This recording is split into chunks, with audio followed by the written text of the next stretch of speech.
Chapter 15, The Way It All Changed. We set up our tents in a semicircle backing onto the woods, midway between their fire and the cliff. Meg didn't want to stay close, nor did he want to be backed up into an impossible exit.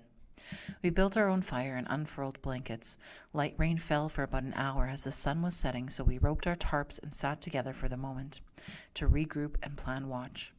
We'll do hour shifts and leave at first light, starting with Cherie and ending with French, got it? No one was sure later who was to blame, that we were caught unaware, but then the idea of blaming somebody was too horrible to imagine, and it would have killed us even more, and we were already so diminished. I heard her at the same time I felt her body crash into the side of the tent, full weight hard on my back while I lay, still clothed in my sleeping bag.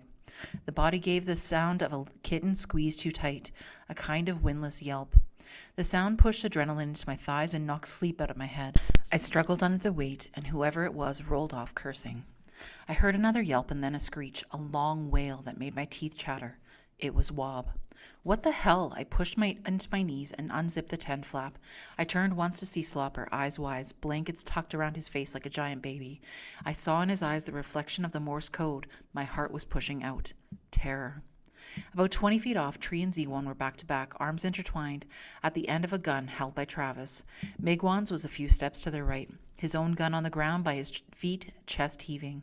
I couldn't see Minerva or Rose, but Cheeboy lay on the ground, his own knife pushed through his arm. Wob was still screaming, standing in front of her tent in a long underwear, mouth open in a round O of panic. And at first I thought she must be screaming over Cheeboy's wound, but then I followed her stare. Lincoln, having picked himself up from where he'd fallen into my tent, had lumbered over behind Travis. His hair was messy on top, and his face looked dozy like a sleeping child. He was swaying a bit. I thought maybe it was drink, or whatever he'd swallowed back at the campfire, that was making him move that way. But then he turned, and I saw Riri, her throat grasped under his thick arm, legs kicking in the air. She was grabbing at his forearm with her little hands, her face bright red. Just put her down. Meg tried to keep his voice steady. Please, just put the girl on the ground so she can breathe. Travis licked his lips, shifting his weight between the balls of his feet. He tried keeping his eyes pinned on the twins, Meg and Wob, while he backed up. Link, he called to his partner over his shoulder. Link, the girl is no good dead. For Christ's sakes, man, make sure she's breathing. Put her down, Meg yelled, pointing an edge of panic in his voice. Easy, Chief, easy. Travis trained his handgun on Meg and moved forward quickly to kick the hunting rifle away from out of reach and just in the shadows at the edge of the woods. Then he turned to Lincoln. Lincoln, for fuck's sakes, put her down. The big man obliged, bending his arms so that Riri dropped suddenly to the ground. She would have fallen flat on her face if her arm wasn't being held at a cruel angle, and instead she kind of hung there.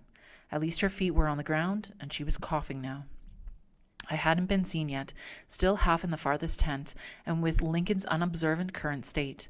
I slowly pulled back through the flap, turning to show Slopper a finger pressed to lips. He hadn't moved. I reached beside my bag and retrieved the rifle. All the saliva dried up in my mouth. Link, we got crooters coming any minute now. Every head is worth a fortune. Don't damage any of them. They were traitors. Indians turning in Indians for reward. And I couldn't believe it. I'd been lulled to complacency by the color of skin and an accent that made home feel real. She's hurt, let her go. It was Rose. She emerged from her tent and was holding Minerva back at the door.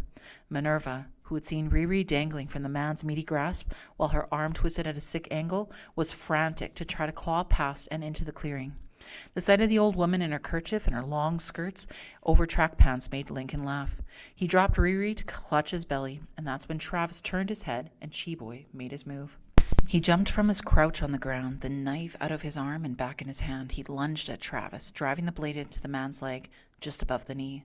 The old man screamed and dropped the gun in pain and shock, and Meg jumped at it, smashing a fist in the howling man's shin on the way back up. Lincoln, watching the group start to rally, picked Riri up and threw her over his wide shoulder.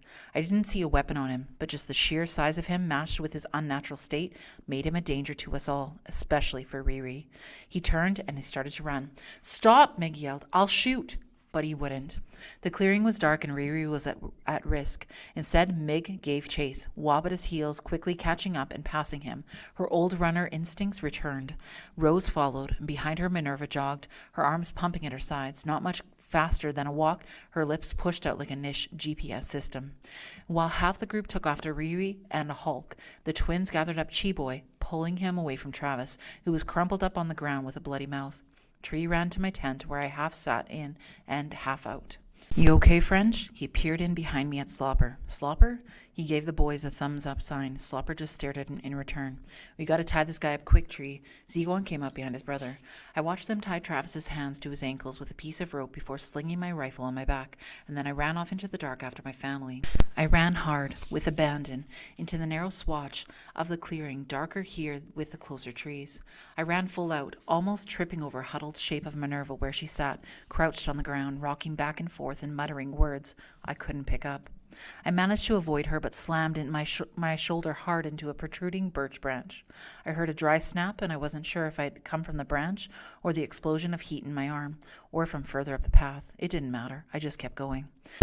Up ahead, I could see the shadows and then figures as the trees opened and the moon poured into the clearing before the cliff.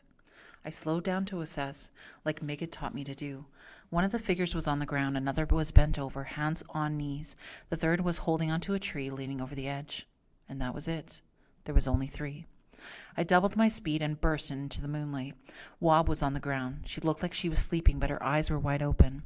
Rose was bent over, throwing up between her feet, hystericals in between wrenches. It was Mick who leaned over the edge. I grabbed him first, taking his forearm into my grip. It's a good thing, too, because his hand let go seconds later, too shaky to hold on. I pulled him back hard, and he fell on top of my legs on the grass. Where'd they go? Did we lose them? I refused to put the pieces together. "Meg, move, get up." I struggled under his dead weight. "Meg, come on. We're giving him too much of a head start. I'll go into the bush on the west. You take the east side." He wasn't moving. I got angry, pushed at him, kicking him in the back to dislodge my other foot under him. Still, he was motionless. "Come on, you guys," I was yelling now, pacing a small half circle around the catatonic group. "Let's go. Do I need to do this alone?" I waited 2 seconds for an answer. "Fine, I'm going." I walked between Meg and the cliff, on my way into the trees, where I mimicked Cheeboy's stealth earlier on, like that meant anything. And then I saw it. A single pink boot, all shiny like candy, one of the fastest boots in the world, real Nishin. And it was empty, on its side, at the edge of the cliff. There is a feeling that has no name because really, it is such an absence that it only exists in a vacuum of feeling, and so really can have no name. It sucks you inside out and places you in a space where touch and taste and sound and sight all turn to ash. And I was there now, alone. There was no mooring, no ground, no sky. There was just me and the boot, and then suddenly the warm weight of the rifle on my back. My vision narrowed and I turned on a heel, throwing myself back the way I came. From 1,000 miles away, I heard Migwan's call, "French, come back," but it could have just been the wind. I passed Minerva and the broken birch and bounded over the ground, legs aching, the gun bouncing softly against my spine. Later, I couldn't recall this journey back to the camp. There was no planning, no ideas or theories, or even any real rage locked inside my skull. There was just nothing. Nothing but a pink boot without a girl to wear it, and a rifle that I knew as well as my own hand. I crashed into the campsite, startling the twins, who had finished tying up Travis and were guarding him with a handgun. Slopper sat at the edge of the tent, the blanket still pulled tight around his cheeks. "French, Jesus, you scared us." Cherie trained the gun back at our prisoner from where he had pointed it at me and wiped his forehead with the back of a dirty hand, leaving a streak like paint. "Where are the others?" "Did you get Riri?" Zegon moved closer to his brother. I must have it written all over my face, because he grabbed the baseball cap off a tree's head and pushed it over his own, eyes still on me. "Friggin' Link, he killed her, didn't he? Damn it, I told him to lay off those pills." Travis spat blood onto the grass inside. He struggled to his knees, hands pulled tight behind him, and looked up. Listen, boy, there's no use in us fighting now." I reached behind me and yanked on the strap, bringing the rifle to my side. I cocked the barrel and trained it on the prostrate man in front of me. Panic flashed across his face, and then it settled into a look of soft, practiced pleading. That's the only time I felt anger through it all, seeing that rehearsed mask slip over his dark face. "Hey now, come on, let me go now, and I can show the rest of you the way out of here, before the white boys show up." Blood and spit flew with his words, betraying his anxiety under the mask. French, it's okay. We got him under control." Cherie was trying to reason with me, or maybe it was just the wind. I kept my eyes on Travis. He nodded at Cherie's wisdom and then tried a weak smile at me. "Yeah, come on, brother." Time is slow in that vacuum space. In this new space, I had time to aim squarely between the man's eyes, watching his muscles contort and his skin wrinkle. And then I decided against it, lowering the barrel to his chest. Always go for the sure target. Meg had taught us that on one of my first hunts, and I listened to my elders. I dug a shoe in to accommodate for the kickback and bent a knee just like Meg had showed me. Come on now, don't be stupid, kid. We can get out of here. Let's go. Come on, kid. I didn't mean it. It's nothing personal. I heard him whine a little at the end of his plea, but then maybe it was just the wind. I pulled the trigger, and the wind stopped blowing.